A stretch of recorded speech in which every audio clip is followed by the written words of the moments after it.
अस्सलाम वालेकुम ख़ातिन हज़रात, इसरार के सन वंस अगेन जी। उम्मीद है कि आप खैरियत से होंगे सब लोग और मज़े मज़े से घर में आप रह रहे होंगे। और ये जो कोविड-19 के मसाइल हैं उनमें आप ज़ाहिर है चैलेंजेस भी हैं, लेकिन घर में रहने का भी एक मौका है, इंट्रोस्पेक्शन का भी मौका है।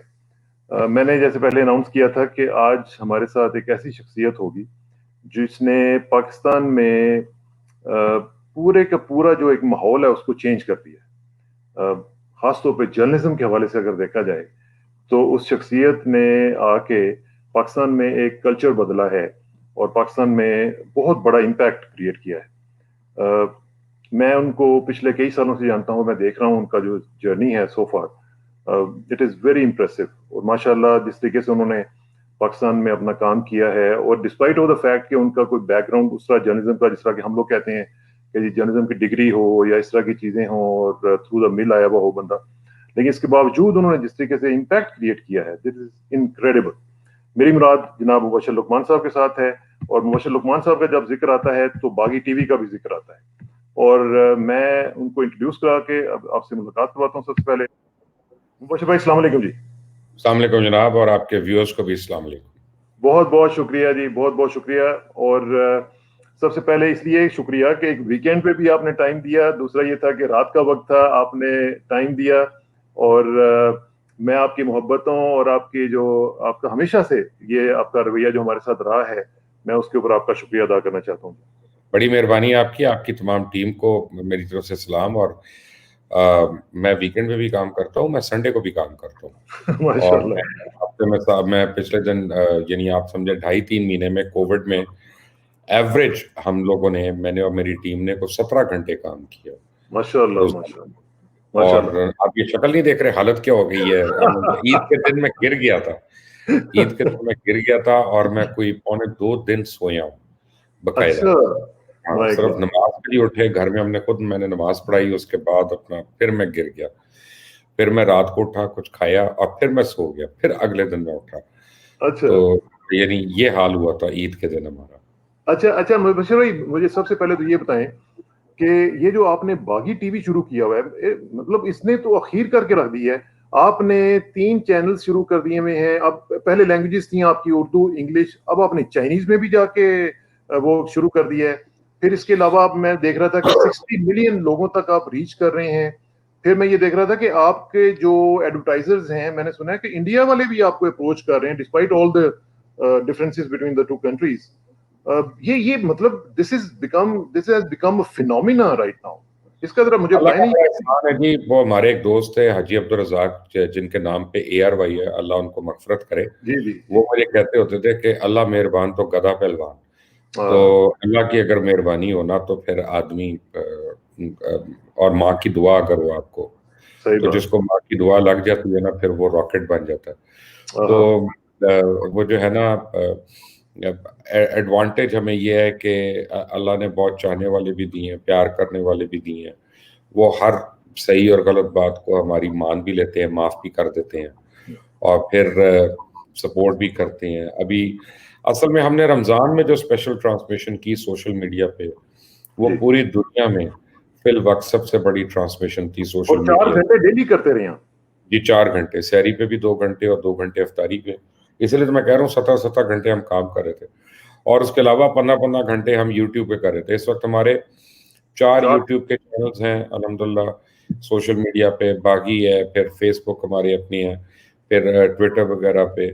और अब हम 4 से 5 यूट्यूब के चैनल्स मज़ीद खोल रहे हैं, स्पोर्ट्स का अलग, एंटरटेनमेंट का अलग और माशाल्लाह। डिफरेंट चीज़ों के। और कोविड में अल्लाह ने इतना करम किया हमारे ऊपर कि हमें और लोग हायर करना पड़े दौरान कोविड, जबकि लोग फायर कर रहे थे अच्छा और माशाल्लाह। पर भी हमें लेना पड़ा। तो अल्लाह की मेहरबानी है ये। और ये है कि चाइनीज़ में आज जो हमारा लॉन्च हुआ है, अभी तो वो शुरुआत है, आहिस्ता जी। आहिस्ता इंशाल्लाह उसमें काम आएगा। और उसकी सबसे बड़ी डिसएडवांटेज है कि हम में से किसी को चाइनीज़ आती नहीं है। हाँ हाँ। अब वो अगला जो है उसमें जो मर्जी लिख के चला जाए, बाद में जब भुगतना पड़ेगा तब पता चलेगा। लेकिन लेकिन होता क्या है कि सी पैक जो है वो साउथ एशिया का फ्यूचर है। और आप चाइना को इग्नोर नहीं कर सकते as an emerging super power of the world. Absolutely और एब्सोल्युटली। फिर अब चाइना की न्यूज़ जो है और चाइना को यहाँ की न्यूज़ वो बर वक्त अगर मिलेंगी तो वो कारोबार होगा। और ठीक दुनिया बात। में जहाँ पे भी कारोबार होगा, जहाँ पे भी आमदनी होगी, वही ममालिक जो हैं वो तरक्की याफ्ता ममालिक कहलाएंगे। बिल्कुल ठीक बात। बिल्कुल ठीक बात। तो ये जो बागी का मॉडल है, ये बेसिकली आपने कैसे विजुलाइज कैसे किया? आप तो मेन स्ट्रीम जर्नलिस्ट हैं, आप तो मेन स्ट्रीम मीडिया पे आ रहे थे, तो ये आपने कैसे विजुलाइज पता नहीं किया? मैं जर्नलिस्ट हूँ कि नहीं, मुझे तो अक्सर लोग तो जर्नलिस्ट मानते ही नहीं, उनकी मेहरबानी है और मैं तो शो करता हूँ। लेकिन यह है कि बाकी हमने कई दफ़ा यानी पहले कई साल पहले शुरू किया था, फिर बीच में बंद हो गया था, फिर हैक हो गया एक दफ़ा। जी। कुछ महीने पहले जब हमने उसको यानी साल पहले हमने उसको दोबारा नई टीम के साथ शुरू किया, तो बड़ी फोर्स के साथ उसको हमने किया। और जो आप बात कर रहे हैं अभी जो हमने की, पाकिस्तान के जो सबसे बड़े इस वक्त एडवर्टाइजर थे क्यू मोबाइल वगैरह, वो हमारे साथ सोशल मीडिया पे हमारे स्पॉन्सर्स थे for Ramzan transmission and all the others. ठीक। और अब इंडिया के जो एक बहुत बड़े एडवर्टाइजर हैं वीडियोकॉन, उनसे जी। अभी पिछले हफ्ते मैंने डील साइन की है। अच्छा। और मैंने उनको बताया, मैंने कहा हम अपना कंटेंट नहीं बदलेंगे, हम तो मोदी को गालियां देते हैं, हम बुरा भला ठीक। कहते हैं, हम हिंदुत्व जो है हम उसको एक्नॉलेज नहीं करते, हम कश्मीर के लिए बोलते रहेंगे। जिस दिन आपका दिल करे उस दिन आप रोक दें और बेशक ना करें, हम अपना एडिटोरियल नहीं चेंज करेंगे। ठीक। उन्होंने कहा कि कुछ हाथ हौला हो सकता है, मैं कहा नहीं, नहीं हो सकता, आपने जो करना है कर लें, बस this is how we are. हम अब इस उम्र उम्र के इस हिस्से में आके हमने क्या बदलना, सही हम बात। पाकिस्तानी हैं और मुसलमान हैं अल्हम्दुलिल्लाह, और इस पे हमें फ़ख्र है और नाज है हमें कि हम अल्लाह के जो सबसे प्यारे नबी हैं, चोज़न खातमुल अंबिया जो हैं, हम उनके पैरोकार हैं, मानने वाले हैं, तो ये अल्लाह की मेहरबानी है। बेशक, बेशक, बेशक। मुबशिर भाई, अच्छा अब जरा थोड़ा सा आते हैं इश्यूज की तरफ, और वो ये है कि आजकल आप पीआईए पे बड़ा बोल रहे हैं, और पीआईए पे जाहिर है कि बोलना भी चाहिए। जो हालत हुई है उतनी ही जिस तरह की हमने गुजारी है, पूरी कौम ने गुजारी है, जिस तरीके से एक शॉक के अंदर रह के, तो उसमें क्या हुआ क्या है? आप काफी ब्लेम कर रहे हैं पीआईए की एडमिनिस्ट्रेशन को भी, और आप ब्लेम कर रहे हैं सीएए को भी, तो उसकी क्या वजह है? एक्चुअली मैं ज़्यादा सीए को ब्लेम कर रहा हूँ, हम्म। पीआईए को कम। पीआईए के जो सिस्टम्स हैं ना जो खराब हैं, जी। वो भी सीएई की मरहून मिन्नत है। एक बात आप समझ लें कि जो रेगुलेटर होता है ना, असल जिम्मेदारी रेगुलेटर की होती है। ठीक। और वो जो है ना ऑपरेटर जो होता है वो उसने तो वो करना होता है जो रेगुलेटर कर रहा है। अगर वो खा रहे हैं, पी रहे हैं, रिश्वतें ले रहे हैं, दो नंबरियां कर रहे हैं, ठीक बात। तो ऐसा ही है। देखिए ये जो क्रैश हुआ है इसके तीन हिस्से हैं, इसको जी। जरा मैं आसान अल्फाज में समझाने की कोशिश करता हूँ। अच्छा जी। एक तो पीछे से एक तारीख चली आ रही है कि हर चंद साल बाद एक क्रैश हो जाता है और ठीक। फिर उसका ब्लेम अपने पायलट पे डाल देते हैं। और लेकिन आप याद रखें किसाना साहब के, जब एक बच्चा पैदा होता है इसका ये मतलब नहीं कि गड़बड़ एक रात पहले हुई है, ठीक वो बात। पूरा एक साल से अल्लाह ताला का एक सिस्टम है जिसके थ्रू आता है। उसके बाद दूसरी चीज जो है हादसा इटसेल्फ के जो उस दिन क्या हुआ, जी। और तीसरी चीज ये है कि आइंदा आने वाले दिनों में ऐसे अलमनाक हादसों से कैसे बचा जाए और उनको किस तरह से पुट ऑफ किया जाए। तो अब पहली बात तो ये, इसमें तो कोई शक नहीं है कि ये बहुत ग्रेव किस्म का पायलट एरर था, साथ ही एटीसी का भी एरर था और अच्छा। सिविल एविएशन का भी बड़ा एरर था, क्योंकि एटीसी ने जब उसको कहा हॉट एंड हाई तो वो कह रहा नहीं आई मैनेज, तो वहां पे एटीसी को रोकना चाहिए था कि रोकना नहीं, चाहिए। You can't. और पूरी शाउट दुनिया करना में चाहिए। एटीसी होती है, ऐसी कोई बात नहीं है। हाँ। मैं खुद फ्लाई करता हूँ, मुझे पता है। मैंने लंदन में फ्लाई किया तो मुझे एटीसी ने कह दिया नहीं गो अराउंड, ऐसे ट्रैफिक आ रही है आगे, खत्म हो। आप उससे बहस नहीं कर सकते, आप बहस करेंगे वो उतार के पुलिस आपको पकड़ के ले जाएगी। बिल्कुल तो ठीक। जब पायलट ने कहा नहीं नहीं एटीसी के बरक्स के जी I will do what I think I am doing, तो अब वहां पे वो आप टेक्निकल लैंग्वेज में हाईजैकिंग कर रहा था प्लेन को। अब प्लेन हाईजैक हो गया क्योंकि उसने एयर ट्रैफिक कंट्रोल को सुनना छोड़ दिया। ओए होए। ये छोटे छोटी चीजें नहीं है।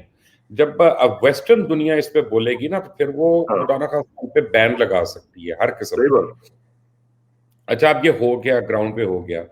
रूल्स ये कहते हैं कि फौरी तौर पे जो एटीसी के ऑपरेटर्स होंगे उनको आप आइसोलेट कर देंगे और उनको क्वारंटीन कर देंगे, यानी ठीक। बिल्कुल अलग अलग कर देंगे। और फिर उनकी साइकेट्रिक इवैल्यूएशन होगी, और फिर उनकी मेडिकल इवैल्यूएशन होगी कि वो मेंटली किस स्टेट ऑफ माइंड में है, साइकेट्रिक वाइज किस स्टेट ऑफ माइंड में है, और उसके बाद वो सारी होता है। इन्होंने क्या किया, उसी एटीसी को कंटिन्यू करने दिया, उसने पूरी शिफ्टें कंटिन्यू की हैं।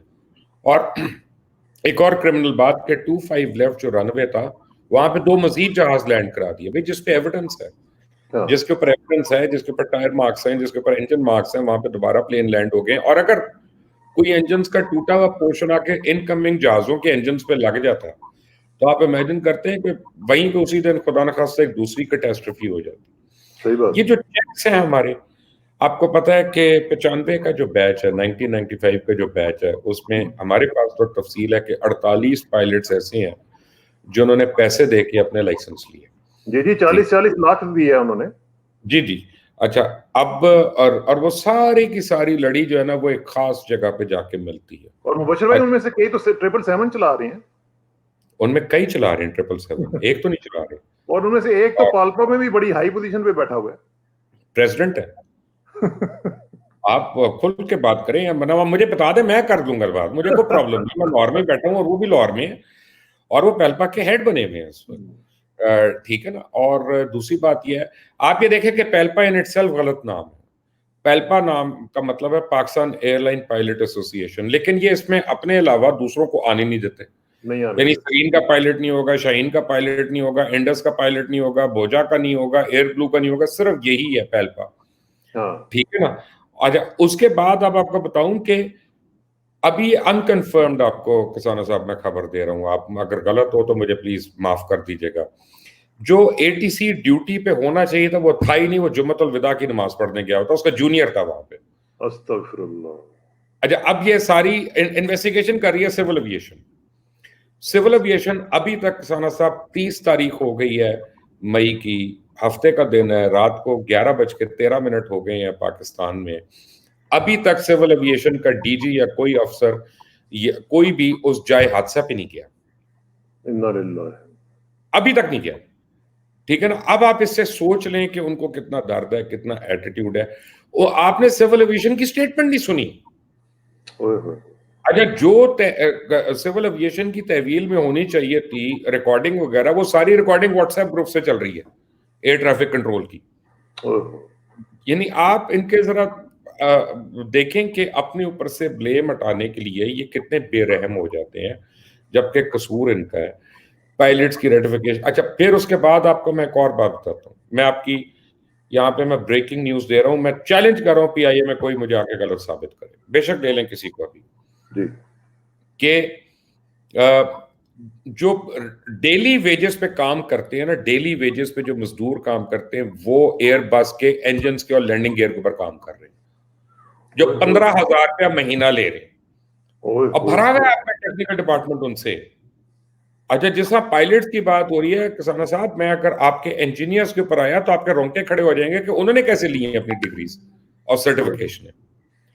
ठीक है ना। कोई 777 पे बैठा हुआ इंजीनियर बन के कोई एयरबस। अच्छा, फिर भंड किस टाइप के हो रहे हैं कि अभी टोरंटो एक फ्लाइट भेज दी आपके मुल्क में, कनाडा में इन्होंने, और ये जो फ्लाइट ऑपरेशन वगैरह पैसे दे के फ्लाइटें लगवाती है ना, एक ऐसे कप्तान को भेज दिया जिसकी रेटिंग ही नहीं थी ट्रांस अटलांटिक ओशन के ऊपर आप 9.5 घंटे उड़ते हैं।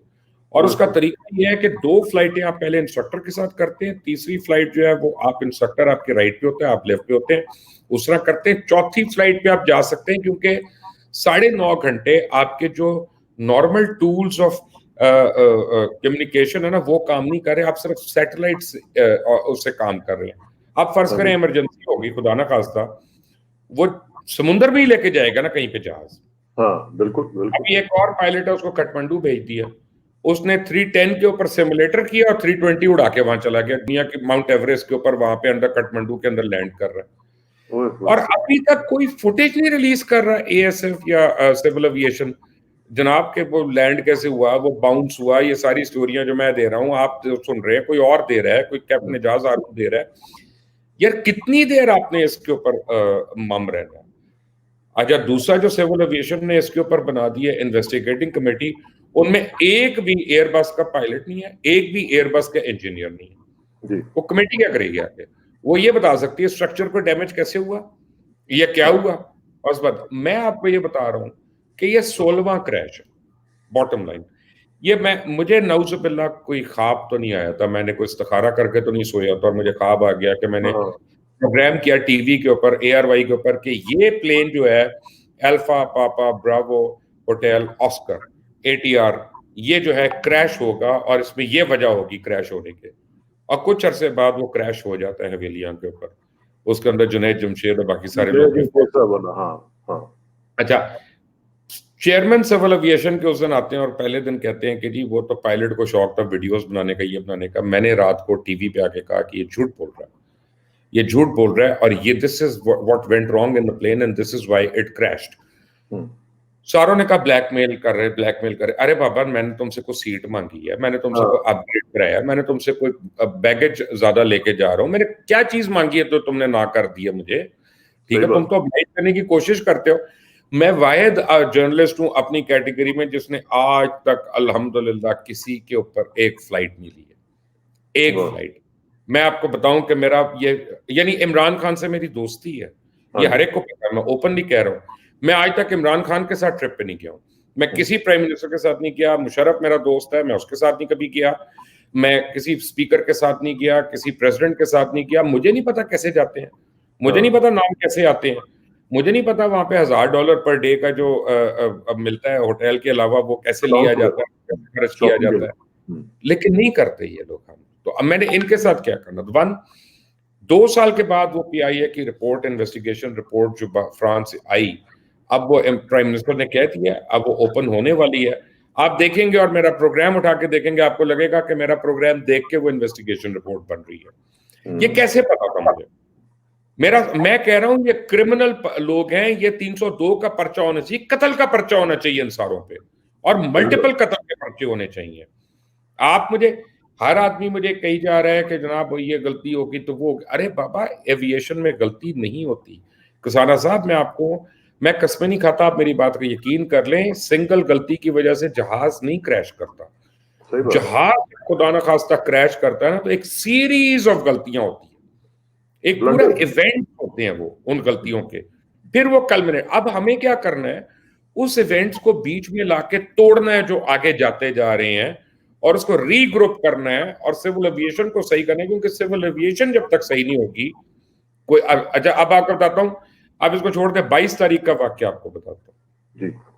सरीन एयर उड़ी यहां से, अब सरीन एयर तो PIA नहीं है, सरीन एयर उड़ी यहां से, और जो DFO है वहां पे, DF जो भी अपना रफतुल्ला, उन्होंने उनको इजाजत दिलवाई स्पेशल सिविल एविएशन में, उनके वो को दोस्त है, वो चाइना जाने के लिए, वहां से पैसेंजर्स को लाने के लिए जब वो उतरे वहां पे और कुछ को छोड़ना था, तो पता चला जी क्रू के पास और कप्तान के पास कोई वीजा ही नहीं था।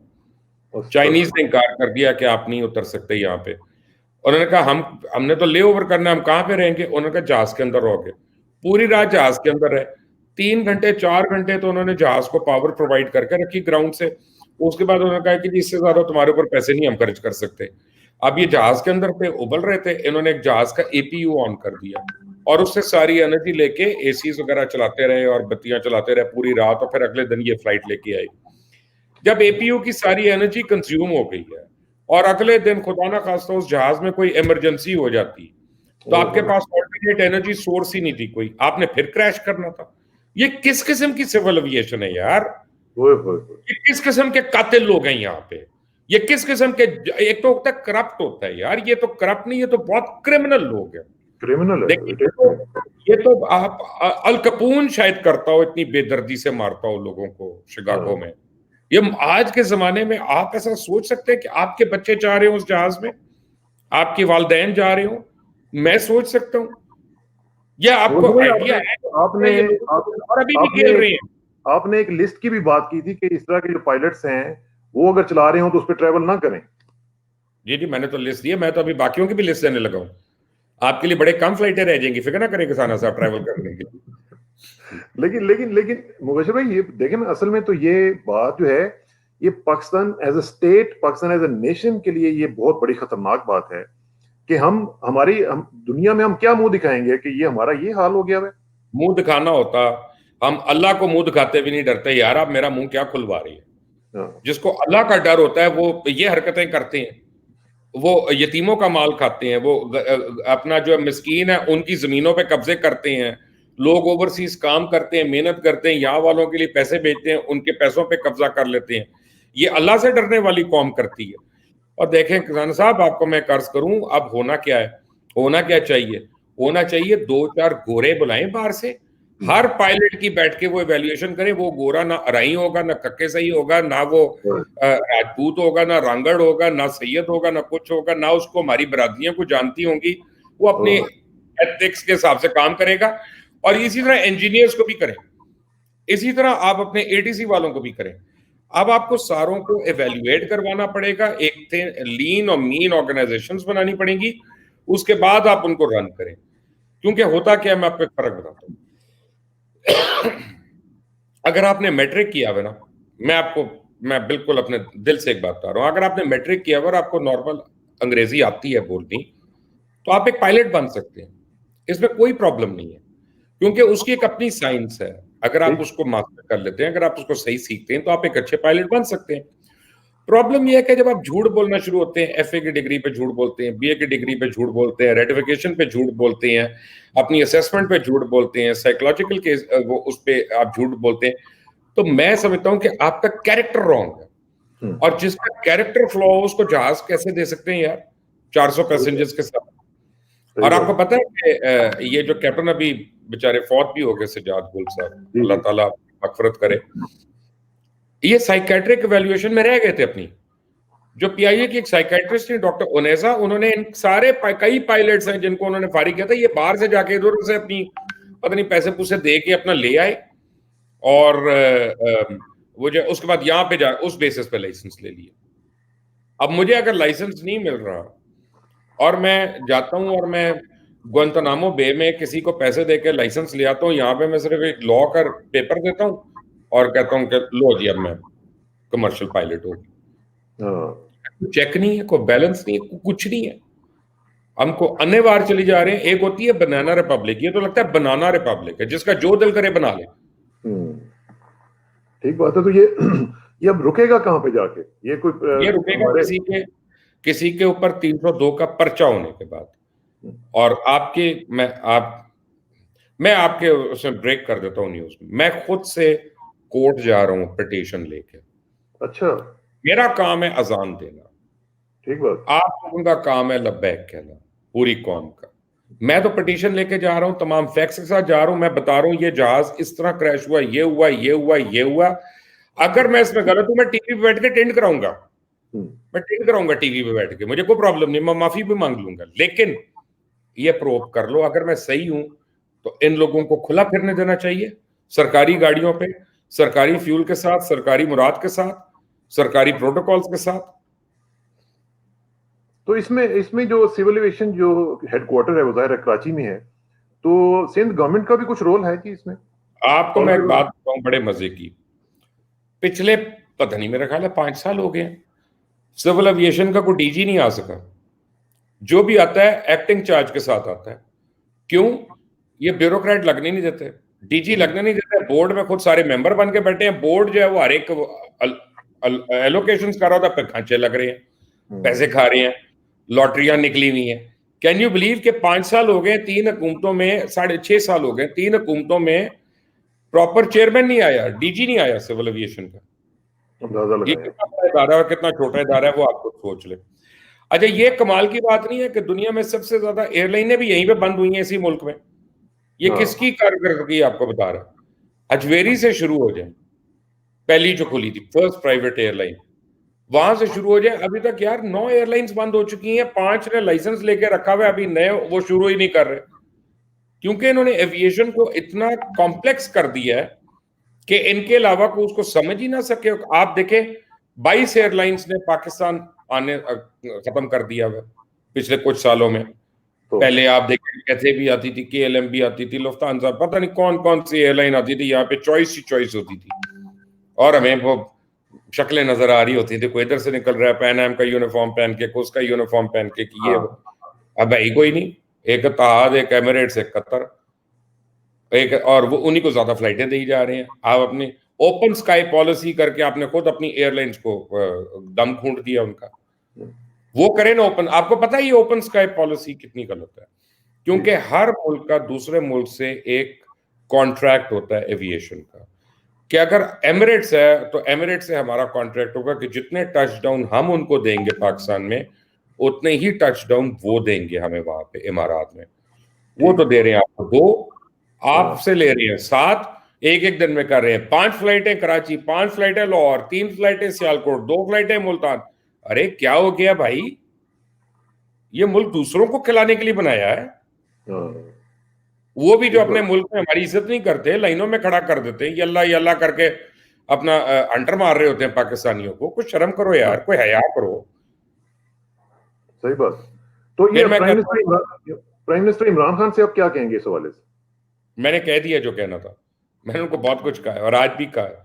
और पहले तो मुझे प्राइम मिनिस्टर का कांग्रेचुलेशंस का मैसेज आया था कि बागी चाइनीज में शुरू हो गया।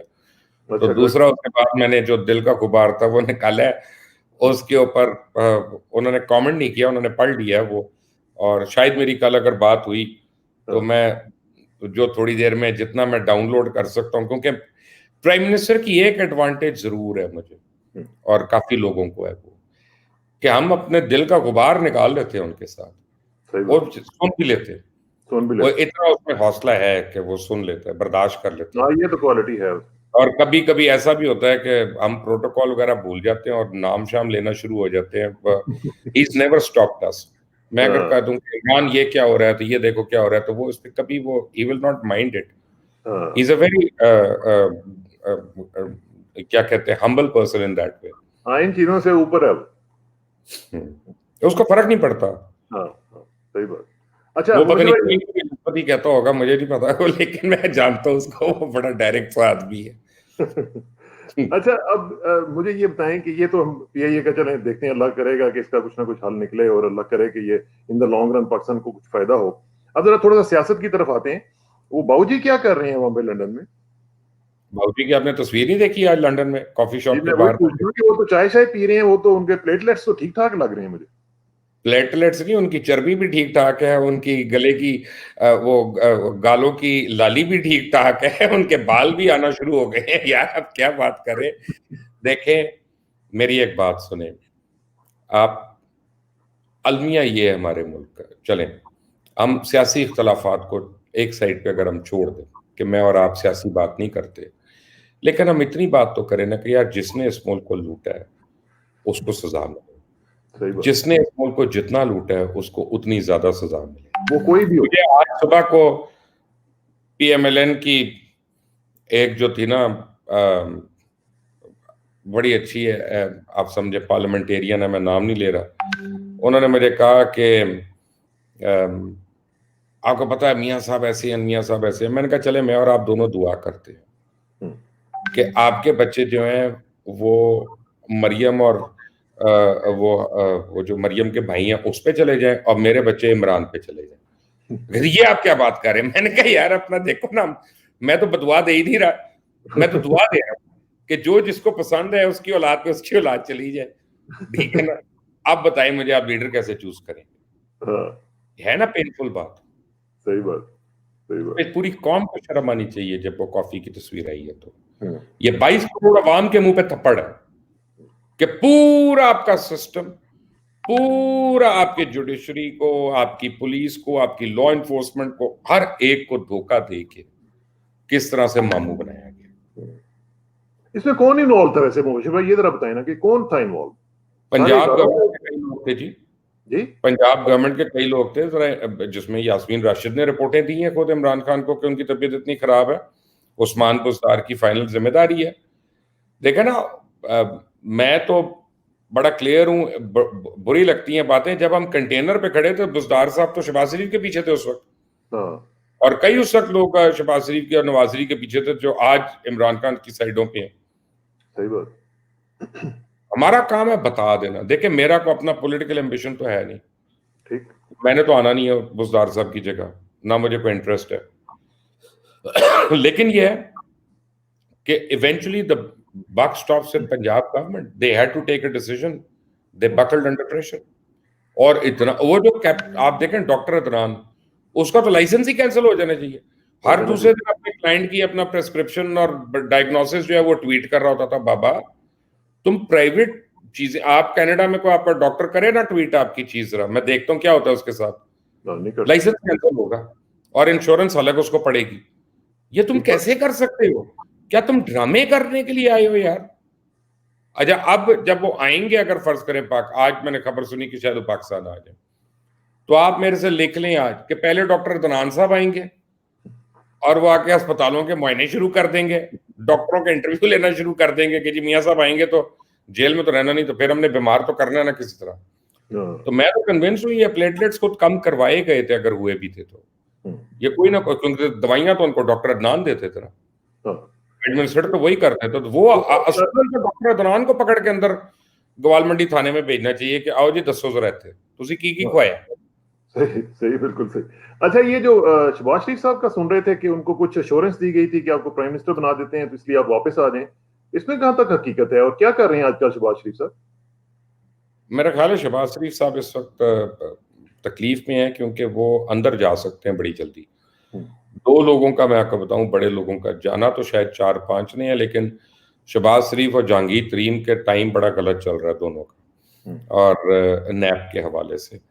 अब जरूर किसी ने श्योरिटी दी होगी शहबाज शरीफ को, शहबाज शरीफ को चाहिए उनके नाम बताएं और जो मैसेंजर्स थे उनके भी नाम डिक्लेयर करें कि किसने उनको ये मैसेज दिया था। लेकिन जब वो आए थे तो वो डेफिनेट कोई गेम प्लान था उनका, लेकिन नून लीग के अपने अंदर इतने इख्तलाफात हैं कि वो पीटीआई की वर्स गवर्नेंस के ऊपर भी फायदा नहीं उठा सके, कि जहां हर बात पे हम पीटीआई को चेक कर रहे हैं, गलत कह रहे हैं, हम कह रहे हैं बीआरटी कंप्लीट नहीं हुई, ऑरेंज ट्रेन नहीं शुरू हुई, या पंजाब में ये हो गया, या केपीके में ये नहीं हुआ, या अस्पताल हमारे खराब हैं। हम देखें बेसिकली तो पीटीआई की गवर्नमेंट के ब्लेम्स है ना ये, बेशक वो कहती पहले से आ रहा है, लेकिन अब तो 2 साल हो गए। तो उसके बावजूद ये जो अपोजिशन है इसकी आपस की इतनी लड़ाई है कि ख्वाजा आसिफ जो है वो उनको सदर नहीं देखना चाहते, मरियम बीबी है वो नहीं उनको चाहती, वो मरियम से जो मिल चुका है 2 बारी वो उसको नहीं लाना चाहते अपनी कोर कमेटी में। इनको समझ ही नहीं आ रही है कि यूनिफाई कैसे होना। जब तक ये यूनाइटेड नहीं होंगे, ये इमरान खान को किसी किस्म का ट्रबल नहीं दे रहे, ये तो आपस में यूनाइटेड नहीं है। आप देखें शायद खाकान अब्बासी साहब का क्या रोल है इसमें यूनिटी के अंदर? शायद खाकान अब्बासी साहब जो है ना, वो असल में मियां नवाज शरीफ की एब्सेंस में अगर पीएमएलएन ने आना है तो वो पीएम के कैंडिडेट है, और छोटे मियां साहब को ये बात मंजूर नहीं है। छोटे मियां साहब का बासिल है तो वो अपने आप को क्लोन करा ले, वो आर्मी चीफ भी खुद बने, नेवल चीफ भी खुद बने, एयर चीफ भी खुद बने, प्राइम मिनिस्टर भी खुद बने, सीएम भी खुद बने, डीजी एलडीए भी खुद बन जाए और डीजी सीडीए भी खुद बन जाए वो। अच्छा अच्छा, मुबीन भाई ये जरा बताएं मुझे थोड़ा सा कि इस वक्त जो पंजाब गवर्नमेंट है उसके ऊपर बहुत क्रिटिसिज्म आ रहा है, बल्कि जब से गुजार साहब आए हैं उनके ऊपर क्रिटिसिज्म आ रहा है। Why so much criticism and why so much resistance? मुझे ये नहीं समझ आ रही कि इमरान, मैं मुबशरा एक चीज मुझे बता दें कि इमरान के बारे में कहते हैं जी कि वो शायद इनसिक्योरिटी फील कर रहा था तो इसलिए उसने गुजार को लगा दिया, लेकिन क्रिकेट में तो इस तरह वो नहीं करता था, वो पॉलिटिक्स में इस तरह क्यों कर रहा है? पहली बात तो ये कि क्रिकेट और पॉलिटिक्स में बहुत फर्क है। क्रिकेट में आपको 10 बंदे चुनने अपने अलावा, और पॉलिटिक्स में आपको कम से कम 350 बंदे चुनने अपने अलावा, क्योंकि सिर्फ वजारतें तो नहीं है ना, उसमें आपकी और बोर्ड्स भी हैं, आपके डिपार्टमेंट्स भी हैं, सारे उधर भी करना है। तो बेसिकली हो क्या रहा है कि ये मैंने 2-3 दफा मेरी बात हुई है इस पे इमरान खान से पहले दिन से अभी तक, और मैंने उनको पूछा, कहते हैं यार तुम्हें नहीं पता, बड़ा ऑनेस्ट है। मैंने कहा खान साहब नहीं है ऑनेस्ट, मैं आपको बता रहा हूँ बड़े बड़े मसाइल हैं, तो ये छोटी छोटी पोस्टिंग ट्रांसफर पे पैसे खाए जा रहे हैं। तो ही सेड कि तुम मुझे एविडेंस दो। मैंने कहा मैं एविडेंस कहाँ पे दे सकता हूँ? मैंने तो जब पहली बार कहा था एवन फील्ड में अपार्टमेंट्स हैं, तो मैं एविडेंस उसका कहाँ से लाता? वो तो जब पूरी सुप्रीम कोर्ट पीछे पड़ी है तो उनको एविडेंस मिला ना। वो भी आप लोग देख लें कि कितनी एफर्ट्स के बाद उसमें आईएसआई भी थी, एमआई भी थी, एफआईए भी थी, वो सारे मिलकर फिर कुछ महीनों के बाद एविडेंस लाए थे ना। आप और मैं, हमें बेसिस पता होता है खबर का, कई बार एविडेंस होता है और कई बार नहीं होता। लेकिन having said that, Imran Khan convinced हैं कि उस्मान बुज़दार बहुत ऑनेस्ट है। तो इमरान खान की अपनी थ्योरी में वो ऑनेस्टी को प्रोजेक्ट करना चाहते हैं ओवर एनीथिंग एल्स, वो उनका मेरिट है। और दूसरी बात यह है कि जो शिकायतें हैं लोगों को कि पीटीआई की हुकूमत से लोगों को दो चीजों की तवक्को थी। एक थी अकाउंटेबिलिटी की, स्ट्रॉन्ग अकाउंटेबिलिटी की, और वो नहीं हुई। बल्कि अब ये पहली बार ये चीनी का केस होगा जिसमें कोई अकाउंटेबिलिटी का प्रोसेस शुरू होगा, वरना अभी तक पीटीआई ने तो कुछ सबमिट ही नहीं किया नैब में। तो इसके अलावा, और दूसरी चीज थी गुड गवर्नेंस। तो गुड गवर्नेंस जो है वो बड़ी फॉल्टर हो रही है, वो वीक हो रही है, और उसके लिए वो ब्यूरोक्रेसी को ब्लेम करती है सूबाई हुकूमतें। ब्यूरोक्रेसी क्या करे अपना, जब एक एक वजारत में दो दो सेक्रेटरीज 8-8 महीने में चेंज हो जाएंगे, वो काम कहाँ पे करेंगे? 4 आईजी अगर चेंज हो जाएंगे 2 साल में, तो चार चार मेरे ख्याल चीफ सेक्रेटरी अगर बदल जाएंगे तो काम क्या होगा, तसलसल क्या होगा काम का? सो कहीं ना कहीं आके ये चेक एंड बैलेंस होगा और इसका जवाब देना पड़ेगा पाकिस्तान तहरीक इंसाफ को। तो ये बुज़दार साहब फिर वसीम अकरम प्लस तो नहीं बन सके ना, तो फिर इमरान को नजर नहीं आ रहा? ये बड़ी अजीब सी बात है, वैसे मुझे समझ नहीं आ रही इस बात की। अब मैं इमरान खान तो नहीं हूँ, मैं उनकी जगह पे तो जवाब नहीं दे सकता, लेकिन मुझे ये पता है कि a few times he was not happy, but मुझे ये नहीं पता कि what is going through his mind far as the CM Punjab is concern. अच्छा, दूसरा ये मुझे बताएं कि ये जो जहांगीर तरीन साहब का मामला हुआ है, how did it go alright? क्यों, ये क्या हुआ, क्या है? वो तो बड़ा ताल्लुक था उनका आपस में, और ये कैसे हो गया सब कुछ? देखिए, ताल्लुक तो मेरा भी है, लेकिन अगर मेरा नाम आ जाए कि मैं खुदा ना खास्ता चर्च बेच रहा हूँ, तो इमरान खान एक सेकंड में डिसोन कर देगा।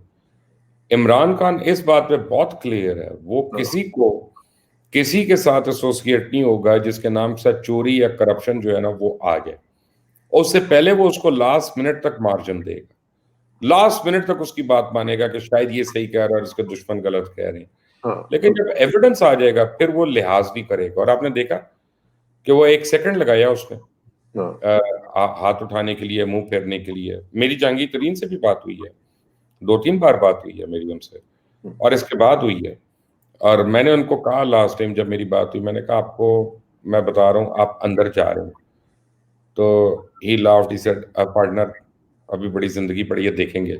तो अब जब मेरी ईद से 2 दिन पहले बात हुई तो मैंने कहा मैंने आपको क्या कहा था? कहते यार लगता है तुम्हारी चुड़ैल बड़ी तगड़ी है, उसको अंदर की खबरें मिल जाती हैं, पहले की मिल जाती हैं, ये वो। मैंने कहा don't you know Imran? I know Imran. कि अगर इमरान को यकीन हो गया कि मैंने चोरी किया, वो नहीं छोड़ेगा। हाँ, वो नहीं सोचेगा कि ये मेरे साथ कहीं खड़ा हुआ या कहीं नहीं खड़ा हुआ। उसके लिए फिर मैं चोर हो जाऊंगा।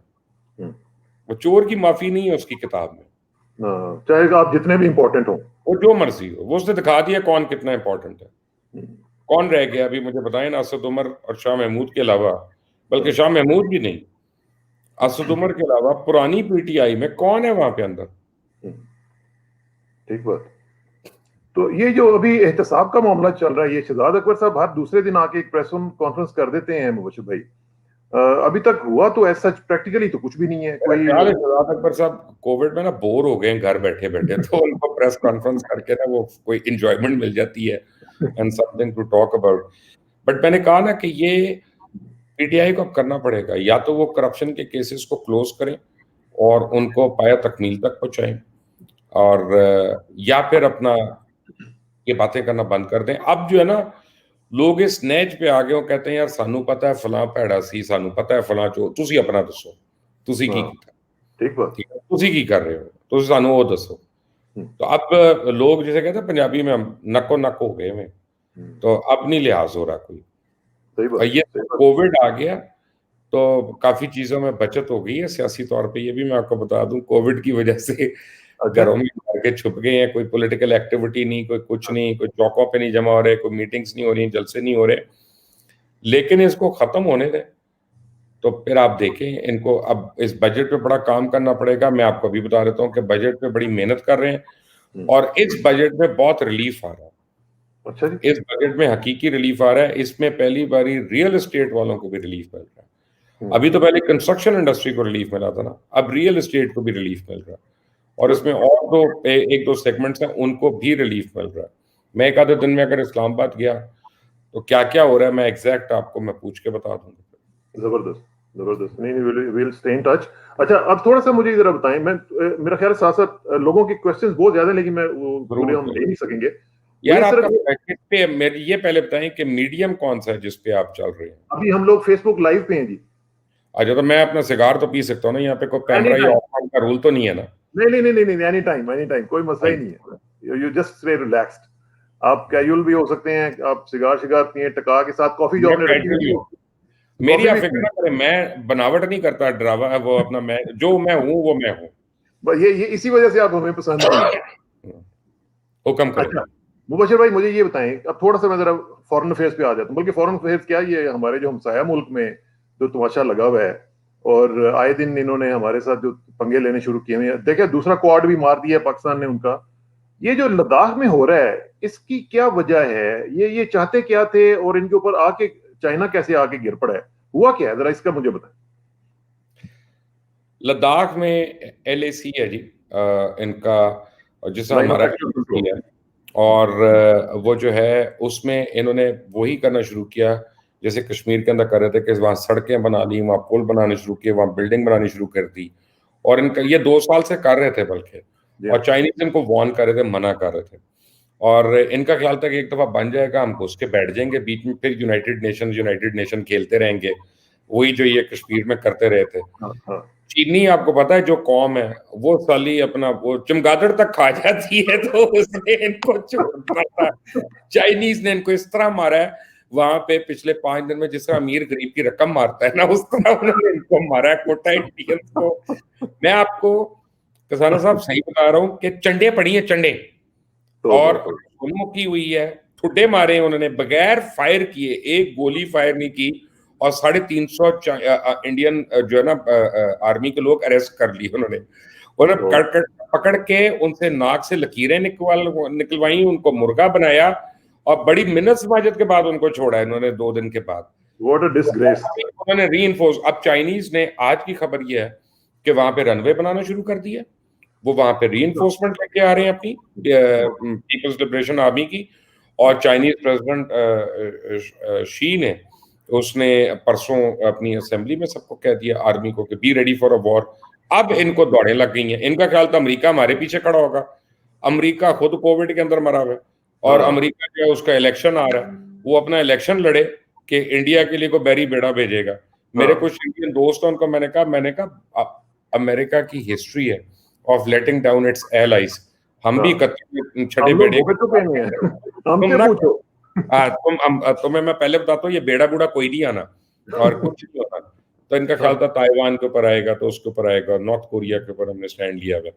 इंडिया का ये ख्याल था कि अमेरिका के साथ मिलकर वो सिक्योरिटी काउंसिल की परमानेंट सीट के लिए जाएंगे, और अच्छा, उस तो जो वजह क्विड प्रो को आप बता रहे हैं, क्विड प्रो को ये था कि सिक्योरिटी काउंसिल की सीट के लिए हम आपकी लॉबिंग करेंगे, और जी इधर आप ये शुरू कर दें, पंगा लें। जी, आप क्योंकि बेसिकली इसके थ्रू ये सी पैक पे आ रहे हैं ना, बेसिकली तो लोग सी पैक के रूट को रहे हैं, जो चाइना और पाकिस्तान के बीच में है, चाइना और वस्ती एशिया के बीच में है।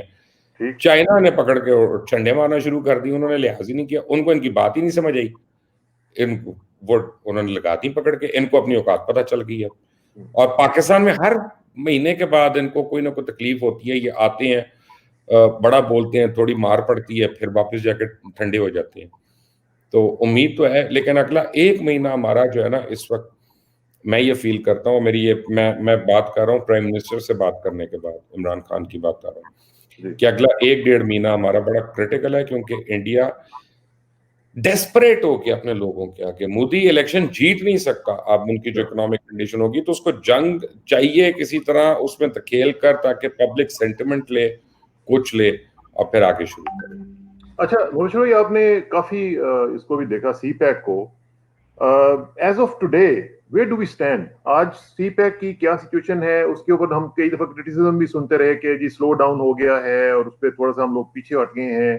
तो what is the reality actually? पहले तो जो बात कहे ना स्लो डाउन हो गया, तो उसको पूछे सी पैक है क्या, और बताओ कब होना था, क्या होना था, और उसमें स्लो डाउन क्या हुआ। हमारी तरफ से स्लो डाउन होता रहे, हमें जो पैसे आने थे वो तो आ रहे हैं ना, वो तो टाइम पे आ रहे हैं ना, पहली बात जो हमारे से फायदे की चीज है। दूसरी बात यह है कि स्लो डाउन ये जरूर हुआ था बीच में, क्योंकि इतने प्रॉब्लम्स हो रहे थे, अफगानिस्तान के थ्रू दहशतगर्दी हो रही थी पाकिस्तान में, या इंडिया के बलूचिस्तान के थ्रू हो रही थी, और वो एक्चुअली सी पैक और उसकी ग्रोथ को हिट कर रहे थे बार बार। अब जब एक बार रद्दुल फसाद हुआ है प्रॉपर तरीके से, पाकिस्तान आर्मी ने ये जो दहशतगर्दों को पकड़ के इनकी कमर तोड़ दी है उठा के, और जो रह गए थे उनको भी पाकिस्तान से बाहर वापस अपने मुल्क अफगानिस्तान भेज दिया, और जो बलूचिस्तान के अंदर नेटवर्क था जो कुलभूषण यादव से शुरू हुआ था, वो जो है उन्होंने उसके बाद उसको टोटल तय तय कर दिया। अच्छा, ऊपर से जो तालिबान ने जाके डील की अमेरिका के साथ, अच्छी बुरी जैसी मर्जी, उसमें इंडिया उस इक्वेशन से आउट हो गया टोटल। तो उनके जो अपने जितने ट्रेनिंग सेंटर्स थे अफगानिस्तान के अंदर रॉ के दहशतगर्दों को ट्रेन करने के, वो सारे के सारे उनको बंद करने पड़े। तो इंडिया को तो बहुत ज्यादा मार पड़ रही है इस तक भाईजान। इंडिया के तो वो कहते हैं, वो मेरा ख्याल है 60 चल रही है उनकी, कोई नसीब ही खराब है जब से ये मोदी आए हैं। ये सारी दुनिया में इनको, जिस तरह ट्रंप मरवा रहा है ना अमेरिका को, मोदी जो है इनको मरवाएगा, और नेतन्याहू इजराइल को मरवा देगा, डुबो देगा। मैं आपको बता रहा हूँ ये तीनों जो है ना बड़े कमाल के बिच्छू मिले अपने अपने मुल्क को। तो अभी अभी जो हमारी फॉरेन पॉलिसी है, are you satisfied with it? Why not, why not. आप ये देखें कि रशिया हमारे साथ ट्रेड एग्रीमेंट्स कर रहा है, आप देखें चाइना तो था ही और वो सीमेंट हो गई, आप देखें अमेरिका, अब हमें इंडिया में जाके अमेरिकन प्रेसिडेंट एक्नॉलेज करना शुरू हो गया कि Pakistan has done a great job. आप देखें बरतानिया जो है वो जब रॉयल फैमिली के लोग जो हैं वो आपको ऑफिशियल और स्टेट विजिट करना शुरू हो जाए कॉमनवेल्थ कंट्री में किसी जगह, तो वो बहुत बड़ी रिकग्निशन होती है। आप देखें ऑस्ट्रेलिया और न्यूजीलैंड के साथ हमारा ट्रेड कितना इंक्रीज हो रहा है। आप देखें गल्फ स्टेट्स के साथ हम, उनका एटीट्यूड हमसे कितना चेंज हो रहा है। सडनली हम अब वो मिस्कीन पाकिस्तानी नहीं है उनके लिए। You know, we are a country that is a nuclear country and we have a legitimate claim to it. So Pakistan की फॉरेन पॉलिसी ऐसी कोई प्रॉब्लम नहीं है अल्हम्दुलिल्लाह। और दूसरी बात है कि आप एक महीना मुझे बताएं पिछले 2 साल में, चले इंसाफ से, कि जो इमरान खान को क्लियर मिला हो कि उस एक महीने में कोई प्रॉब्लम नहीं थी बड़ी वाली, जिसको कहें कि जी स्मूथ सेलिंग, एक महीना नहीं आप बता सकते मुझे। तो मेरा ख्याल है कि उस बेसिस से आप देखते हैं तो these people are doing fairly well. Domestically और इकोनॉमिकली आप समझते हैं कि हम लोग ठीक हैं डिस्पाइट दिस कोविड-19 थिंग? नहीं, वी आर नॉट ठीक, हम सही नहीं है। और देखें हमें ज़्यादा जो प्रॉब्लम हो रही है कि मिडल ईस्ट से हमारी बहुत ज़्यादा रेमिटेंस थी, और मिडल ईस्ट में जॉब कट्स हो रही हैं, मिडल ईस्ट में पाकिस्तानियों की जॉब्स लूज हो रही हैं, और कई बिलियन डॉलर का भी ये हमें टीका लग रहा है। लेकिन हमें रेस्पाइट मिल गई है पूरे 1 साल की। तो उसमें जब हम ये रियल एस्टेट और ये एग्रीकल्चर, अगर इन सेक्टर्स में अगर हम ग्रोथ शो कर लेते हैं तो इंशाल्लाह हम उस शॉर्टफॉल को पूरा कर सकते हैं इंशाल्लाह। अच्छा, आप वापस आते हैं, जो आपका फील्ड है मुबशिर भाई, वो है मीडिया। पाकिस्तान में मीडिया के हवाले से आप क्या समझते हैं कि क्या प्रोजेक्शंस हैं? हमारा मीडिया, लोग उससे सेटिस्फाइड नहीं हो रहे हैं। लोग समझते हैं कि हमारा मीडिया की ना कोई डायरेक्शन है, ना उनको कुछ पता है क्या करना है। और अभी देखें ना, अभी जिस तरह रिसेंटली एक मैं छोटी सी मिसाल देता हूँ कि मौलाना तारिक जमील साहब का वाकया हुआ, किस तरीके से इन्होंने उनको तौबा इस्तगफार ह्यूमिलिएट करने की कोशिश की गई, और किस तरीके से उनको ये कहा गया जी कि आप माफी मांगे, फिर बेचारों ने माफी भी मांगी। तो हमारा मीडिया जो है, are you satisfied with this media? Not at all, not at all. देखिए हमारा मीडिया जो है ना, बहुत सारा मीडिया तो लोगों के कारोबारों को बचाने के लिए, ठीक है ना, वो जो मर्जी हो। और दूसरी बात यह है कि हमारा मीडिया हर एक पे स्पेंडिंग कर रहा है स्वाई अपने ऊपर। मसलन मैं आपको एक बात बताता हूँ कि आप टीवी की एग्जांपल ले लें जरा, या अखबार की। यार अमेरिका में कम सोशल मीडिया, अमेरिका में कम आउटलेट्स हैं, लेकिन वहां न्यूयॉर्क टाइम्स क्यों बिक रहा है, वहां वॉल स्ट्रीट जर्नल क्यों बिक रहा है, वहां CNN क्यों चल रहा है, वहां फॉक्स न्यूज क्यों चल रहा है? उसकी व्यूअरशिप क्यों नहीं डाउन हो रही? उसकी वजह है कि वो अपने लोगों के ऊपर भी इन्वेस्ट कर रहे हैं, अपनी रिसर्च के ऊपर भी इन्वेस्ट कर रहे हैं, अपनी ट्रेनिंग के ऊपर भी इन्वेस्ट कर रहे हैं, और अपनी कॉन्स्टेंट लुक को इम्प्रूव करने के लिए इन्वेस्ट कर रहे हैं। हम लोग, एक आदमी फटा देता है, जहाज गिर गया, सारे आदमी वही फटा चलाना शुरू हो जाते हैं, जहाज गिर गया, जहाज गिर गया। उसके बाद अब आप हालात देखें कि क्रिएटिविटी क्या आपके मीडिया की, कि जहाज गिर गया, पता चल गया ये पायलट है, ये फर्स्ट ऑफिसर है, ये एयर होस्टेस है, अब मैं उनके घरों में बैठा हूँ। पायलट के वालिद को पूछा, अभी उस बेचारे ने अपनी बेटे की लाश नहीं देखी। अच्छा जी, आप क्या सोच रहे हैं इस वक्त? क्या अब ये कोई अकल में आने वाली बात है? ये अकल में आने वाला सवाल है? उससे आप क्या सवाल पूछना आपने उस आदमी से ऐसे टाइम पे, यू नो? तो आप जब तक इस मीडिया में इन्वेस्ट नहीं करेंगे, रिसर्च एंड डेवलपमेंट इन्वेस्ट नहीं करेंगे, अपनी प्रोडक्ट्स के ऊपर इन्वेस्ट नहीं करेंगे, हमारे मालिकान के एनालिसिस क्या होते हैं, जो ये रिसर्च होती है, अपनी बीवी से पूछेगी, बीवी कमेटी पार्टी में पूछेगी, वो आके बताएगी नहीं फला एंकर बड़ा अच्छा, फला प्रोग्राम ठीक चल रहा है, वो कहेगा आज यहाँ पर ठीक है जी, बशर उस्मान सही है, कमरान खान सही है। ये तो एनालिसिस है हमारा। हमको मार्केट में नहीं जाते, हमें पल्स का ही नहीं पता लोगों का। 6 शहरों में पता नहीं 8 शहरों में हमारे मीटर लगे हुए हैं थोड़े बहुत 1100-1200, उससे हम 22 करोड़ लोगों को इवेल्युएट करने की कोशिश करते हैं। वैसे 55 बिलियन हमारी एप्पल पाई है, वो कॉन्सेंट्रेटेड है। अब मुझे बताएं कि 22 करोड़ में कोई हेल्थ केयर चैनल है प्रॉपर? एक है, लेकिन मुझे नहीं पता वो चलता भी है कि नहीं। वो नहीं चलता। चैनल है, एजुकेशन के चैनल है, कोई डिस्कवरी की तरह, कोई टीएलसी की तरह, कोई यानी 42 न्यूज चैनल्स यार, कितनी को न्यूज देनी है हमने?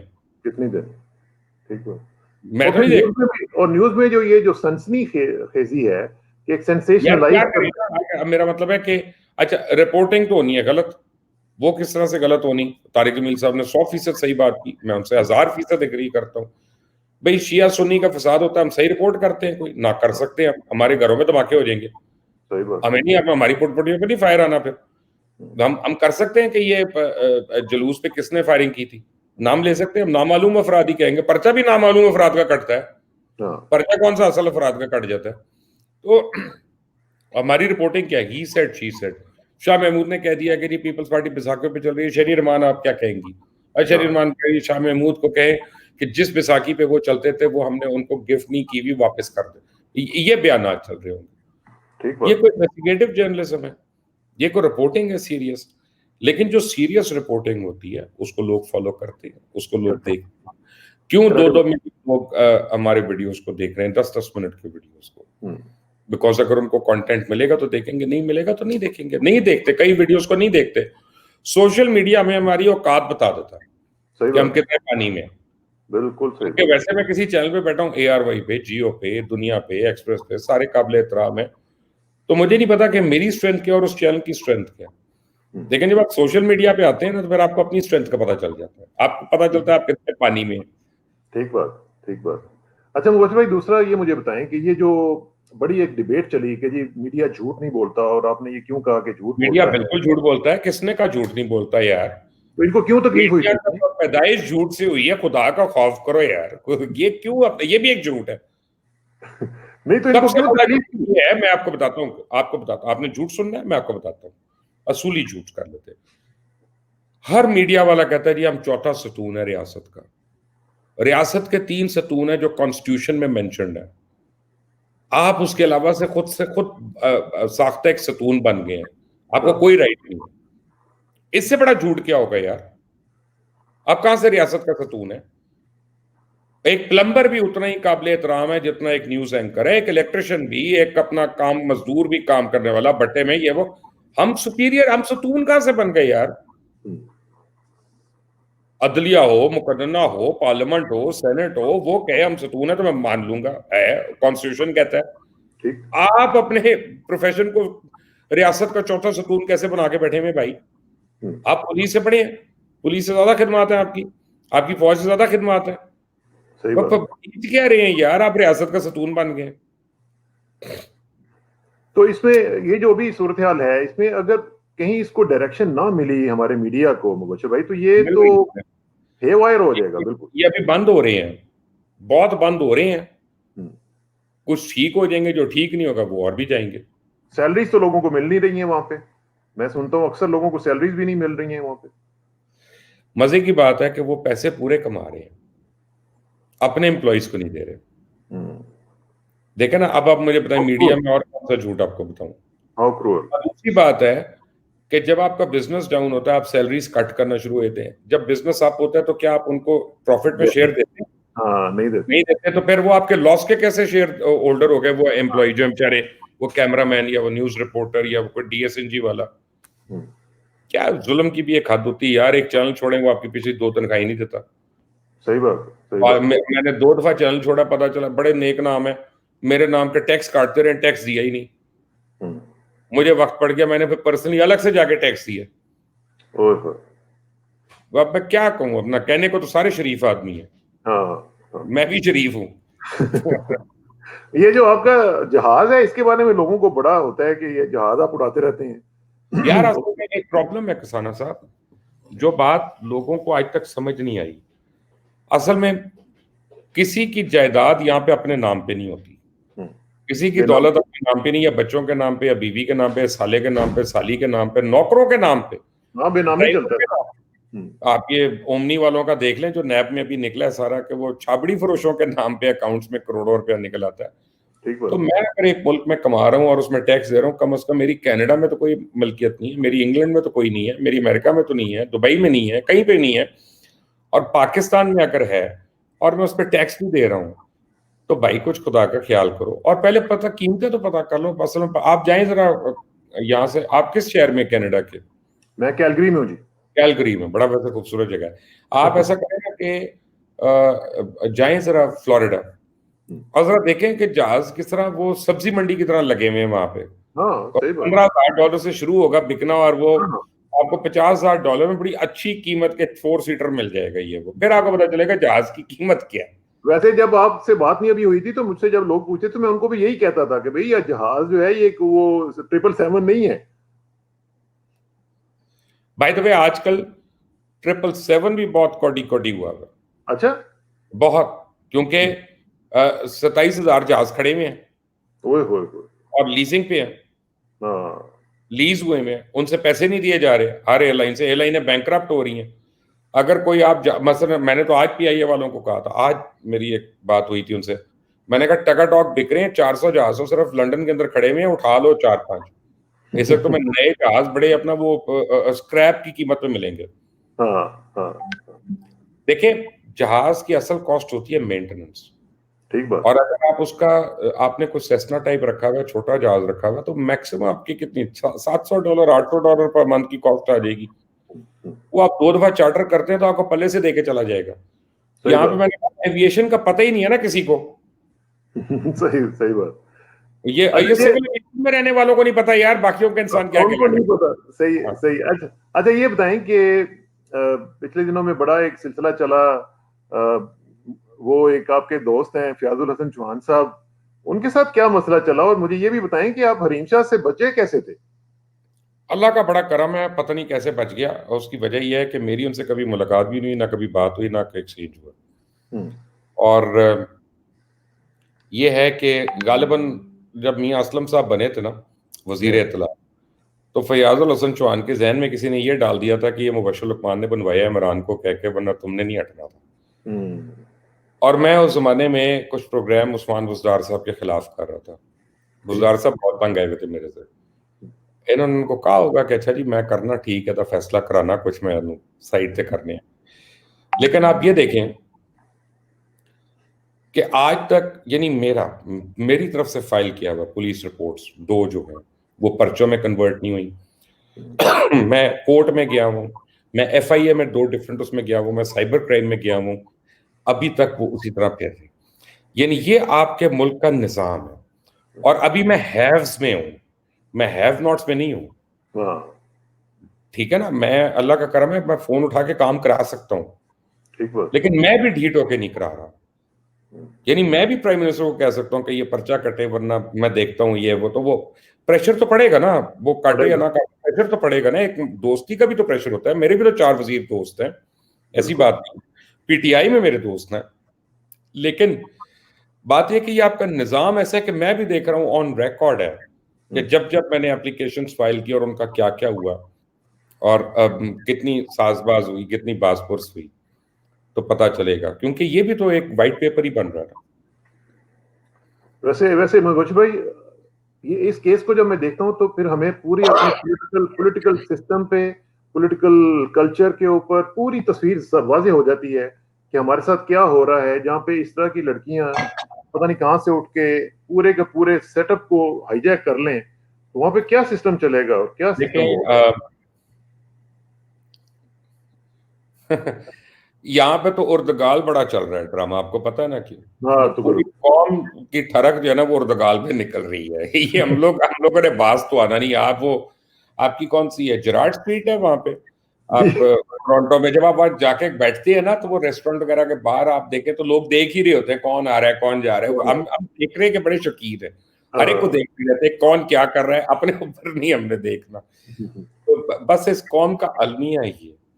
और ये एक आप समझे लैक ऑफ एजुकेशन भी है, लैक ऑफ तरबियत भी है। और मैं आपको बताऊं इसमें आपकी पॉलिटिकल इंटेलिजेंसिया जो है वो नजर आ रही है ना, कि वो किस किस दफ्तर में किस किस तरह से जा रही है, कोई पैर से ठोकर मार के कोई ये। तो ये सारे लोग फिर इनका कद छोटा होना शुरू हो जाता है आपके सामने। ठीक बात, ठीक बात। मुबशर भाई आपका बहुत बहुत शुक्रिया। मैं एक बार फिर आपका अपने जेएनएन की तरफ से और अपनी टीम की तरफ से आपका बहुत मशकूर हूँ। आपने एक अरसे के बाद हमारे साथ मुलाकात का एक बहाना क्रिएट किया और मुलाकात हो गई। वरना आप, मुझे पता है आप बहुत बिजी होते हैं और बहुत काम कर रहे हैं माशाल्लाह। अल्लाह ताला उसमें बरकत डाले आपके लिए। और आखिर में सिर्फ ये है कि आप हमारे लिए दुआ कर दें कि काम हमारा सारा सिलसिला पाकिस्तान के लिए अच्छा चलता रहे और हम एक दूसरे के लिए जितना भी कुछ कर सकते हैं इस मुल्क के लिए वो करते रहें। देखिए मैं आपको एक बात बताऊं कि मैं तो कोई ऐसी चीज़ नहीं बना रहा जिसमें मुझे कोई चंदा चाहिए हो ओवरसीज पाकिस्तानियों से, या मुझे कोई हेल्प चाहिए हो। लेकिन मैं समझता हूँ कि जितना दर्द ओवरसीज पाकिस्तानीज के दिल में पाकिस्तान का है ना, वो हमारे अंदर नहीं है, और ठीक इसमें बात, कोई दो ही नहीं है। और हर बारी जिस तरह से वो पाकिस्तानियों को अपने हाथों में उठाते हैं, पलकों पे बिठाते हैं, ठीक वो बात। इसलिए कि ये मोहब्बत है पाकिस्तान से, इस मिट्टी से उनकी, कि वो कोई भी चला जाए वहां पे पाकिस्तान से, जिसको वो जरा सा पहचान लें जान लें, तो वो उसको प्यार देते हैं, मोहब्बत देते हैं, घरों में बुलाते हैं, खाने करते हैं। तो और मुझे ये पता है कि कितनी टफ लाइफ गुजारते हैं ये, यानी सही यहाँ बात, बैठ के आसान लगता है, लेकिन एक्चुअली ओवरसीज पाकिस्तानी की लाइफ बहुत ही टफ और खौफनाक है। सही और बात। मैं दुआ करूंगा कि ना सिर्फ आपकी बल्कि जितने भी ओवरसीज पाकिस्तानीज हैं, वो भी पाकिस्तान में रहने वाले वो हैं, जितने लोग हैं, अल्लाह ताला उनको हर किस्म की मोहताजगी से और हर किस्म की बीमारी से और हर किस्म की आजमाइश से जो है वो बचा के रखे। बचा आमीन। के रखिए, आमीन। और दूसरा ये है कि आपने हमारे तमाम व्यूअर्स की फरमाइश भी ये है कि आपने ऑफ एंड ऑन हमें थोड़ा सा टाइम देते रहना है, ताकि हम आपकी जो इंसाइटफुल एनालिसिस हैं उनसे मुस्तफीज होते रहेंगे। मैं बिल्कुल ज़रूर तैयार हूँ जी, इंशाल्लाह जब भी मैं, यानी मैं जागा हुआ, क्योंकि आपका टाइम और हमारा टाइम ज़रा फ़र्क है। और दूसरा ये कि ज़्यादा अगर आप आज मेरे वीडियोस देखते हैं ना उठा के, तो लास्ट में आप देखेंगे मैंने यही कपड़े पहने हुए हैं। मैं अच्छा सीधा अपने वीडियो से उठ के मैं आपके लिए यहाँ पे आके बैठ गया हूँ। नहीं, सिर्फ मैंने बड़ी अपना आके आधे घंटे में फौरी तौर पे अपना लैपटॉप चार्ज किया था और फ़ोन चार्ज किया था कि ये उस वक्त फौत ना हो जाए। तो हाँ। मैं भी ये समझ रहा था कि शायद आपका फॉर्मेट में कोई Q&A होगा, आपके लोगों के क्वेश्चंस होंगे। असल में तो क्वेश्चंस बहुत थे, लेकिन अगर मैं उनको उनकी तरफ जाता तो फिर आपसे बात नहीं इतना हो सकनी थी। इतने आप क्वेश्चंस आए अभी हैं। भी बेशक चलते चलते अगर दो चार आपने इंक्लूड करने कोई इंटरेस्टिंग है, मैं देख लेता हूँ, खासकर देखें मैं किसी ने अगर मजाक उड़ाया तो वो जरूर पूछे। चलो मैं पूछ लेता हूँ। मैं अभी देखता हूँ जी। ये देखे ना, ये हमारे साथ किसी ने पूछा जी कि ये जो आपके जहाज है ये आया कहाँ से था? ये पेशावर में था जी, और मैंने अच्छा, बिडिंग में लिया था। बिडिंग हुई ठीक, थी उसकी सरकारी तौर पे। ठीक। और ये जो और है, मैंने दो दफा बिडिंग हुई थी। हाँ, ये कह रहे हैं जी कि मीडिया पे झूठ की शुरुआत आपने मलिक रियाज साहब का प्रोग्राम जो था उस पे की थी। और जैसे उन्होंने कहा कि इसकी इसकी मुझे बताएं कि क्या वजह पहली बात तो ये है कि जी उस प्रोग्राम में कोई झूठ इसलिए नहीं था, अब तो मैं खुलकर इसलिए कह सकता हूँ है। कि इफ्तिखार चौधरी साहब ने सुओ मोटो किया था। और ठीक। जो 3 मेंबर बेंच बनाया था उस केस की हियरिंग के लिए, उसमें जस्टिस खोसा साहब उसको हेड कर रहे थे, चीफ जस्टिस साहब बाद में। और उन्होंने हम सब के मतलब ओपन कोर्ट में कहा था कि ये केस जो है ना झूठ पे मबनी है, और ये मैंने सुनना भी नहीं है, और ये गलत है केस। वहां पे उन्होंने हमें बरी किया था। तो जब सुप्रीम कोर्ट ने ये कह दिया, तो थोड़ा सा हजरत ख्याल करें इल्जाम लगाते हुए। अब इससे उससे ज्यादा तो आप अक्लमंद नहीं है और समझदार नहीं है। अच्छा जी, ये उमैर मियां साहब पूछ रहे हैं कि we haven't seen any channel on tourism related events. Tourism पे वाकई काम होने वाला है जी। आप असल में शुरू में ये उमैर मियाँ जो है, मेरा ख्याल है कि हमारे लाहौर के ही हैं, और ये जी जी कप्तान, आपके दोस्त हैं। हाँ, कैप्टन उमैर है जी जी ये। कैप्टन। मैं आपको बताऊं कि उमैर मियाँ टूरिज्म के ऊपर अगर करेंगे ना, तो आपको रिपोर्टर्स डिफरेंट चाहिए, आपको कैमरामैन डिफरेंट चाहिए जो स्किलफुल हों, आपको रिसर्चर्स उस तरह के चाहिए, स्क्रिप्ट राइटर्स उस तरह के चाहिए। यहाँ चैनल इन्वेस्ट ही नहीं करना चाहते, वो चाहते हैं। आज आज भी मेरे पास, मैं आपको बड़े मजे की बात बताता हूँ कि लोग आए थे पैसे लेके कि ये लें और चैनल शुरू करते हैं अपना, और ये पिछले 3 महीने में 3 बार ही हो चुका है। तो उनको मैंने दौड़ा दिया। जब उनसे मेरी 2-4 दफा बात हुई, 2-4 मिनट बात हुई, क्योंकि लोग ये समझते हैं कि हमने एक लाइसेंस ले लिया और अब 4 मशीनें आएंगी कुछ 8-10 करोड़ की, इसको हायर कर लेंगे, इसके साथ को 100-50 रिपोर्टर आ जाएगा इसके पीछे, और चैनल चलना शुरू हो जाएगा। फिर हम आप पे एलडीए भी अपना काम करा लवांगे, तो फलां भी अपना काम करा लवांगे, जितने जमीना फंसी हुई है ना, वो सारे काम करा लेंगे।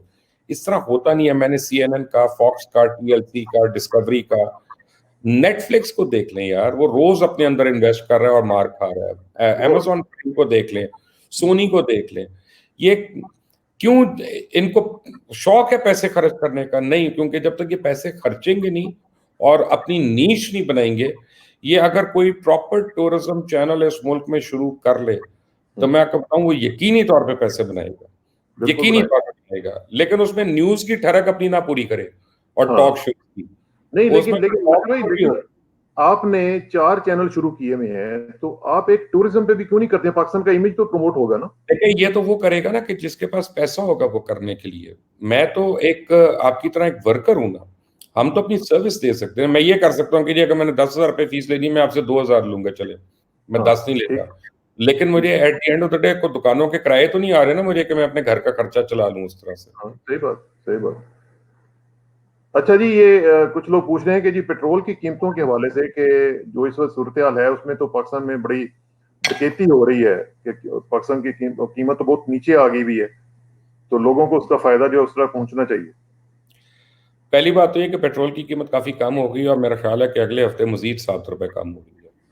ठीक। और दूसरी बात यह है कि डकैती इसलिए नहीं हो रही कि यूजुअली जो थर्ड वर्ल्ड कंट्रीज होती हैं वो फ्यूचर में जाके बाइंग करती हैं, जी कि वो प्रोजेक्शन करती हैं। जब होता है कि जी पेट्रोल की कीमत कम होगी या ज़्यादा होगी, उसमें परचेजिंग करती हैं।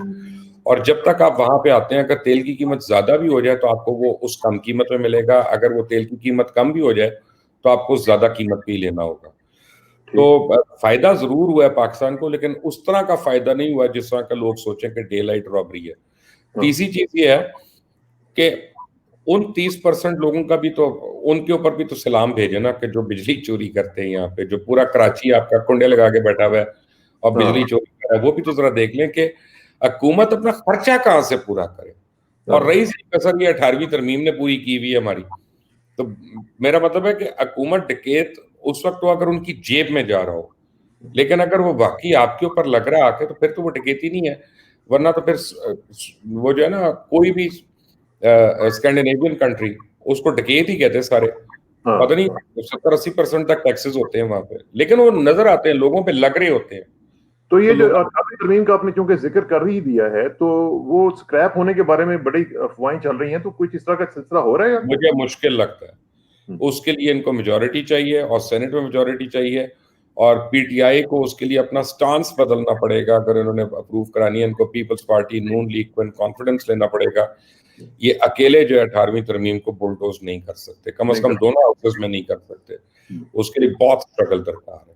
अच्छा जी, अयाज मिर्जा साहब पूछ रहे हैं कि सबका तरक्याती मंसूबे ठप हैं और कर्जा बढ़ता जा रहा है, पैसे जा कहाँ रहे हैं? पता नहीं, मेरे पास तो नहीं आ रहे, लेकिन मेरा मतलब है कि अम, असल में आपको ये मैं बता दूं कि जो ऑरेंज ट्रेन थी फॉर इंस्टेंस, जी ऑरेंज ट्रेन की पेमेंट्स जो हैं वो एडवांस में कर दी गई थी, और सन 2000, if I am not wrong, मैं ऑफ हैंड बता रहा हूँ, गलती हो सकती है, कि सन 2021 तक आप सिर्फ उसकी पेमेंट ही देते रहेंगे, तो आपका बजट में बचता नहीं है कुछ देने के लिए। हाँ और इस वक्त वो बजट्स नहीं है कि जी, जैसे मुशर्रफ के टाइम पे था या और कुछ टाइम से था, जियाउल हक के बाहर से इमदाद इतनी आ रही थी अनडिस्प्यूटेड, कि आप पैसा खर्च कर सकते थे through local bodies and through other things, ये वो। तो अभी आपको खुद कमाना पड़ रहा है। अमेरिका जैसा मुल्क कहता है यार अपना टैक्स बेस बढ़ाओ। 22 करोड़ अवाम है, 16 लाख टैक्स दे रहे थे, अब मेरे ख्याल है 40-45 लाख तक पहुंच गए, लेकिन कितनी सख्ती के बाद और कितनी बड़ी प्राइस पे करने के बाद। तो जहां 16 लाख लोग टैक्स देते हो, उनको ये सवालात जेब देते हैं। ठीक बात। अच्छा जी, मीडिया पे एक और क्वेश्चन आया है कि ये शाम अरशद निजामी साहब हमारे अमेरिका से पूछ रहे हैं। वो कह रहे हैं कि corona virus situation could be very bad in Pakistan, media is promoting politics not corona virus की जो अवेयरनेस क्यों नहीं दे रहा मीडिया हमारा कोरोना वायरस के हवाले से?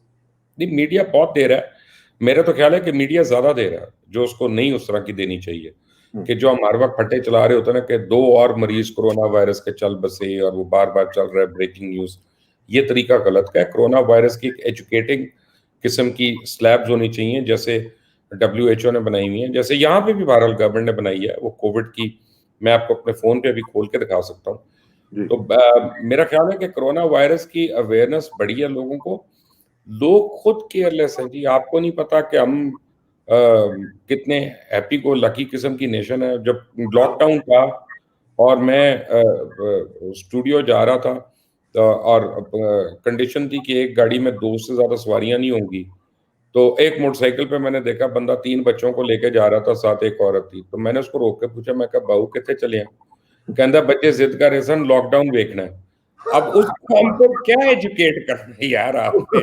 यार साहब आपकी मेहरबानी यार, आप नॉर्थ अमेरिका में बैठे हैं, पढ़े लिखी जगह पे बैठे हैं। हम यहाँ पे बहुत ही टेंशन में आ जाते हैं कई दफा। ठीक है, तो ये नहीं, मैं अभी एक फौतगी पे गया हूँ। जी जी। ईद के दिन भी मेरे क्लास वालों की डेथ हुई, उसके जनाजे पे मैं गया। फिर अगले दिन हमारे एक दोस्त हैं, जर्नलिस्ट हैं, मोहसिन बेग साहब, उनकी हमशीरा की डेथ हुई, तो मैं वहां गया। तो लोग इंसिस्ट कर रहे थे गले मिलने पे। अब आप जो मर्जी करें यार, ये हमारा एक कल्चर भी तो है ना। हम इस कल्चर के बेनिफिशियरी भी तो है ना। तो ठीक है, हम उनको समझाते हैं, सब कुछ करते हैं, लेकिन टाइम लगेगा लोगों को समझने में। सही बात है। चलें जी, ये आखिरी क्वेश्चन है, नैयत सुहेल साहब का पूछ रहे हैं कि क्या हुकूमत या इलेक्शन कमीशन ओवरसीज पाकिस्तानियों के लिए वोट का हक और तरीकेकार कोई ला रही है या नहीं ला रही? कोई खबर बताएं। मेरा ख्याल है कि पहली बात तो मैं अपनी राय दे दूं कि मैं तो पिछले इलेक्शन से पहले लड़ रहा था कि इनको हक होना चाहिए। ना सिर्फ हक होना चाहिए, मैं समझता हूँ ओवरसीज पाकिस्तानी इसको आके कंटेस्ट करने का भी हक होना चाहिए, पूरी तरह हक होना चाहिए। और ये ड्यूल नेशनैलिटी जो है ना, इसकी कदगन खत्म होनी चाहिए, क्योंकि सिर्फ वहां पे फर्क पड़ता है ड्यूल नेशनैलिटी का कि आप अगर सेंसिटिव पोस्ट पे हैं कि मिनिस्ट्री ऑफ डिफेंस में है या आप काउटा रिसर्च लेबोरेटरी पे हैं, तो वहां पे ड्यूल नेशनैलिटी की ड्यू डिलिजेंस होनी चाहिए, इंटेलिजेंस क्लियरेंस वगैरह होनी चाहिए। वरना जनरली जो है ना, अगर हमें उस तरह से नहीं करना चाहिए। तो मेरा ही तो ये ख्याल है कि पीटीआई जो है ना इस पे बहुत सीरियस है। और पीटीआई जो है ना, वो उनको पता है कि उनकी लाइफलाइन है ओवरसीज पाकिस्तानीज में, तो वो इस पे इलेक्शन से पहले जरूर कुछ ना कुछ हो जाएगा। और इतना मुझे पता है कि इस पे काफी दफा उनकी डिस्कशंस हो चुकी हैं। ठीक, चलो अल्लाह ताला करे कि ऐसा ही हो। मुबशिर भाई, बहुत जबरदस्त प्रोग्राम हुआ, बड़ा मजा आया जी। और जिस तरह एंगेज किया है आपने लोगों को, माशाल्लाह, देखें कि कैसी डिस्कशन जनरेट हुई है। अल्लाह ताला आपको इसका अजर भी दे और आपको जो आप काम कर रहे हैं उसमें मजीद बरकत डाले। आमीन और आमीन। आपका जितना भी एक सेटअप है, 4 की बजाय मैं कहता हूँ 40 चैनल्स तक जाए और पाकिस्तान का नाम रोशन हो। पाकिस्तान के लिए जितना भी आप काम कर सकते हैं वो करें। ओवरसीज पाकिस्तानीज के लिए जो भी हो सकता होगा वो हम आपके लिए करने के लिए यहाँ पे तैयार हैं। इंशाल्लाह अल्लाह ताला आपको कामयाब करेगा। और आखिर में दुआ नाज़रीन कि मेरी इज्जत के लिए काफी है कि मैं तेरा ही बंदा हूँ, और मेरे फख्र के लिए काफी है कि तू ही मेरा परवरदिगार है। तो बिल्कुल उसी तरह जिस तरह मैं चाहता हूँ, मुझे भी उसी तरह बना दे जिस तरह तू चाहता है। स्पुरदम बतुमाए खेचरा तू दानी हिसाब कमो बेचरा। मुझे इस तरह किसानों को इजाजत दीजिए। वचन लुकमान साहब के साथ फिर इंशाल्लाह मुलाकात होगी। अल्लाह हाफ़िज़। Thank you. अस्सलाम वालेकुम।